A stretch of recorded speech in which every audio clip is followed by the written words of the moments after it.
Aujourd'hui, j'ai envie de parler d'éducation gratuite et d'entrepreneuriat. Tu sais, moi, je suis en France et ici, on a une chance, j'ai envie de dire, incroyable, entre guillemets, d'avoir l'école gratuite, d'avoir la santé, j'ai envie de dire, presque gratuite et d'avoir des services qui sont accessibles, qui sont pour beaucoup, ou certains en tout cas, gratuits.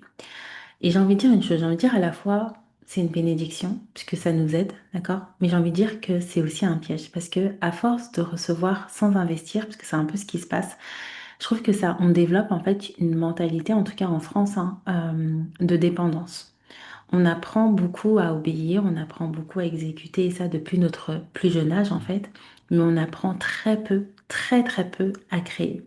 Et ça, je le vois tous les jours, je l'ai vu pour moi, je le vois aussi avec mes clients, je le vois aussi avec d'autres entrepreneurs avec qui j'échange.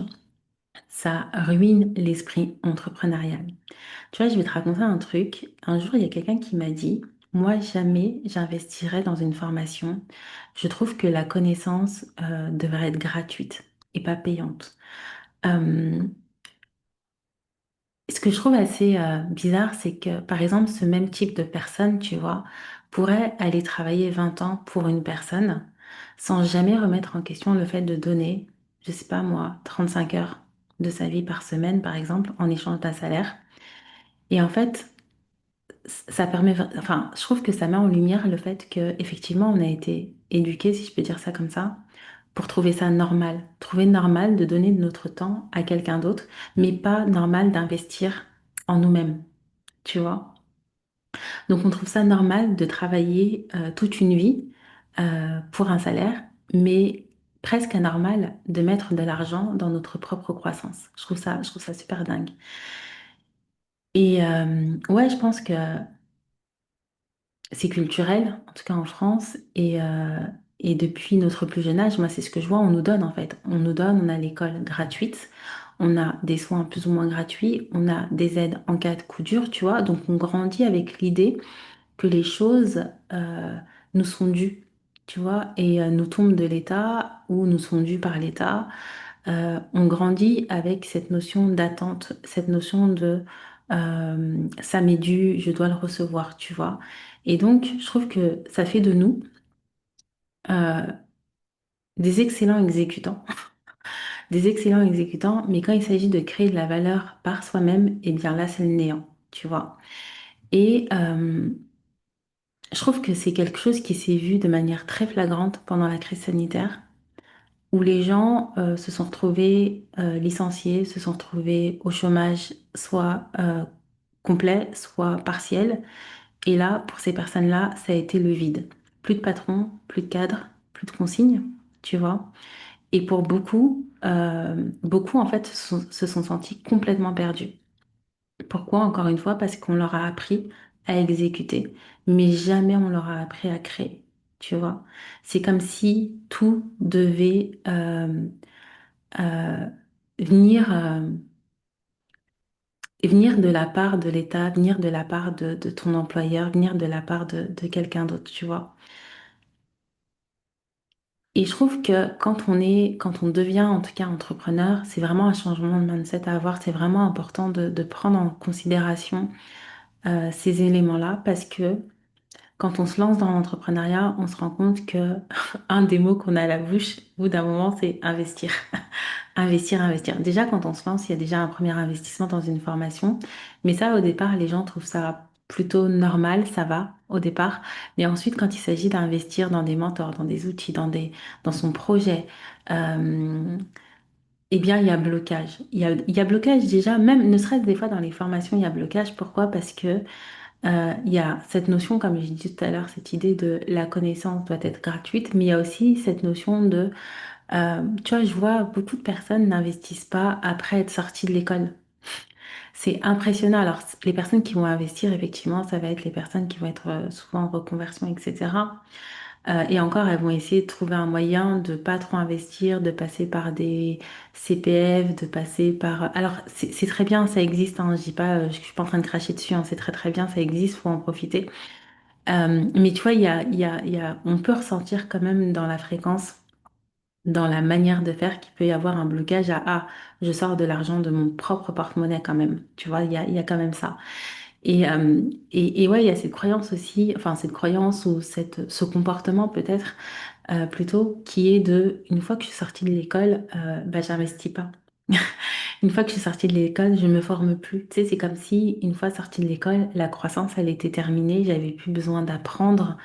Il y a comme un truc comme ça, ou alors ce que je vois aussi dans les entreprises, hein, ce que j'ai vu aussi dans les entreprises, c'est cette idée pour me former, j'attends que mon employeur me paye une formation. Voilà, me forme, me paye une formation.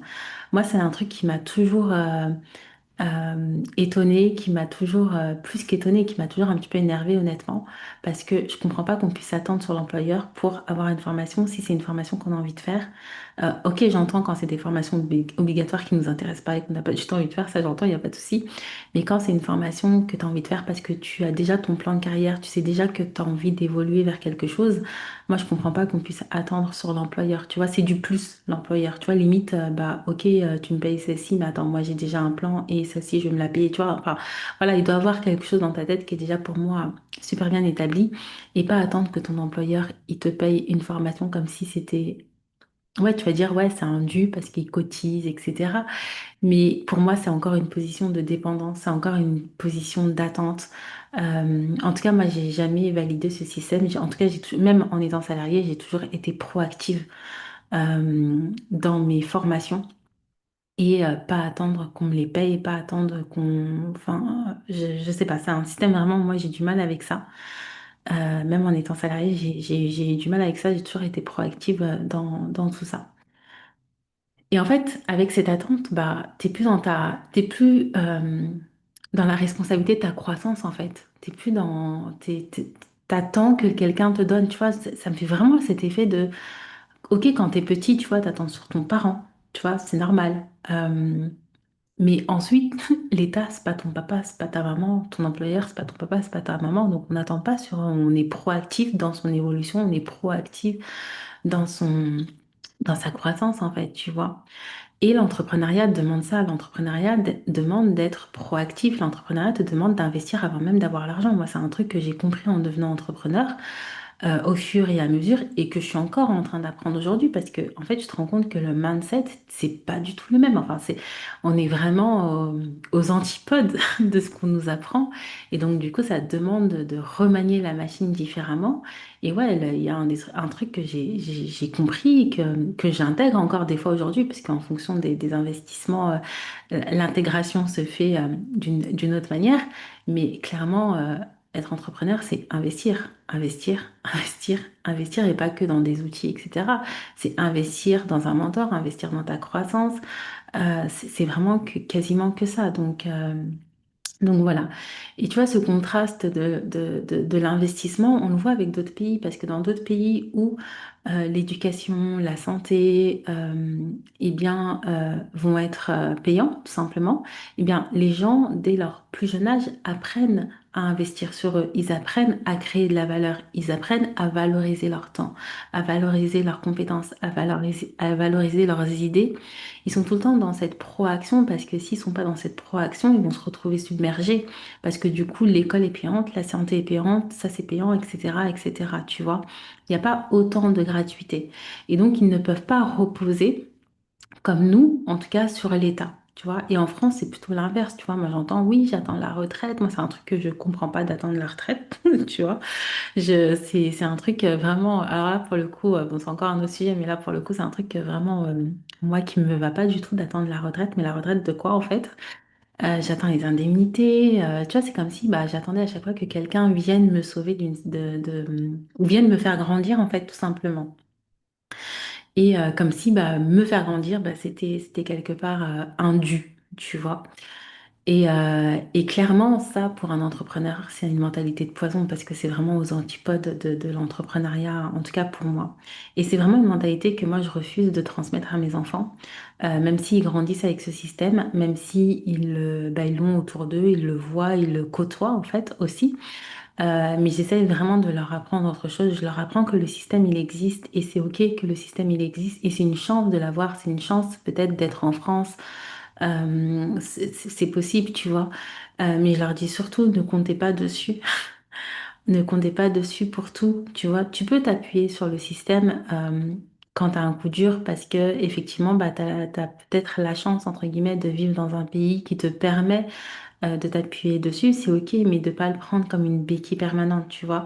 Je veux vraiment que mes enfants grandissent avec cette mentalité de créateur et pas cette mentalité de spectateur de leur vie, tu vois, qu'ils soient vraiment dans euh, ouais, dans cette proactivité de croissance et pas attendre qu'on te fasse croître, qu'on te dise où aller, qu'on te dise quoi faire. Et le système, c'est un peu ça, parce que dès que tu rentres à l'école, on te dit à quelle heure tu dois arriver, on te dit à quelle heure tu dois manger, on te dit à quelle heure tu dois partir, on te dit quand tu dois, quand tu as le droit à la parole, etc. Et tu vois, il y avait un entrepreneur que j'aime beaucoup qui disait, voilà, je sais plus comment il avait sorti ça, mais il avait dit, être entrepreneur, c'est pas attendre la permission, alors qu'à l'école, tu dois demander la permission pour prendre la parole, tu dois demander la permission pour te lever. Et être entrepreneur, c'est pas lever la main et attendre la permission.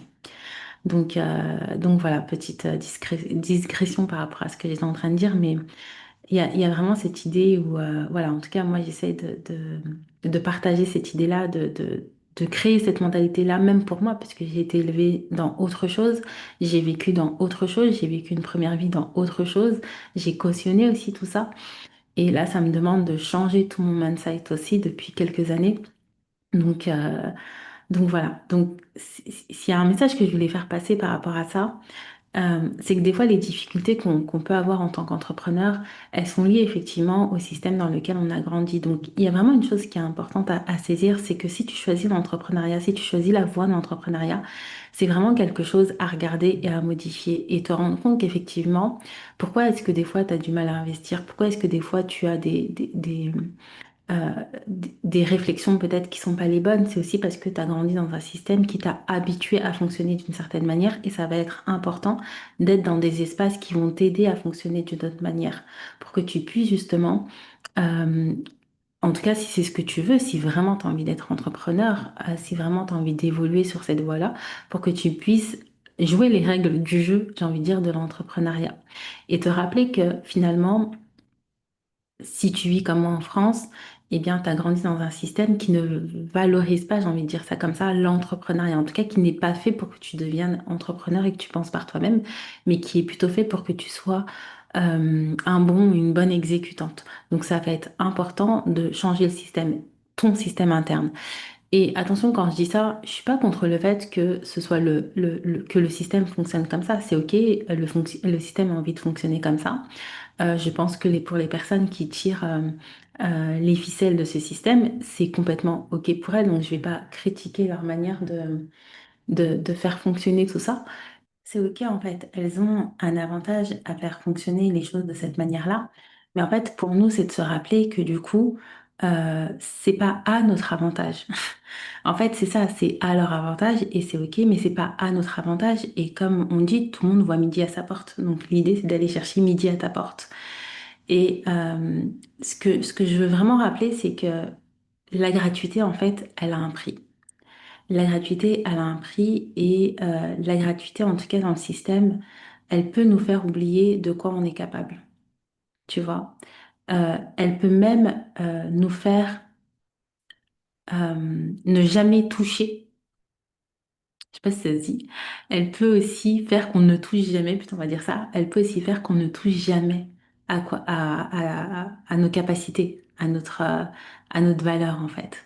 Donc, ce que je veux rappeler, c'est que l'entrepreneur, en tout cas moi, ce que j'ai compris, c'est qu'un entrepreneur, il attend pas en fait. Un entrepreneur, il investit. Un entrepreneur, il crée. Un entrepreneur, il transforme. Et je comprends que ça puisse être difficile. C'est un chemin qui est pas c'est pas un chemin compliqué, mais c'est un chemin qui demande tellement un changement d'état d'esprit qu'effectivement, on est heurté des fois à notre ancien système, on est heurté des fois à des difficultés qui sont fortes, qui sont énormes, à des émotions fortes, énormes, etc. Et j'ai envie de dire que c'est OK. Mais en tout cas, ce que j'ai envie de dire, c'est que si tu veux réussir, si tu veux croître dans ce système-là, dans le système de l'entrepreneuriat, il y a vraiment cette idée de se rappeler que la liberté, si je peux dire ça, ne vient pas de la gratuité. La liberté, elle vient pour moi de notre capacité à investir en nous-mêmes et de notre capacité à créer de la valeur. C'est vraiment ça. Je le dis souvent à mes proches, je le répète, tout le monde ne l'entend pas et je ne sais pas pourquoi tout le monde ne l'entend pas. Demain, si on t'enlève ta pseudo-sécurité par rapport à ton travail, quelle valeur tu es capable de créer? Si t'as pas la réponse à ça, t'es pas obligé de l'avoir tout de suite, mais ça va être important de te poser la question. Ça va être important de te dire, OK, si demain je n'ai plus mon travail, quelle est la valeur que je suis capable de créer? Et commencer dès maintenant à nourrir ça, commencer dès maintenant, même en étant salarié, à créer ça. Tu vois, enfin, pour moi, on est là pour ça, on est là pour mettre au monde notre propre valeur et la partager aux autres. Et prendre aussi, en tout cas, se nourrir aussi de la valeur des autres qui va nous faire grandir, etc., etc. Donc voilà le message que je voulais passer par rapport à ce sujet qui est de l'éducation gratuite et l'entrepreneuriat.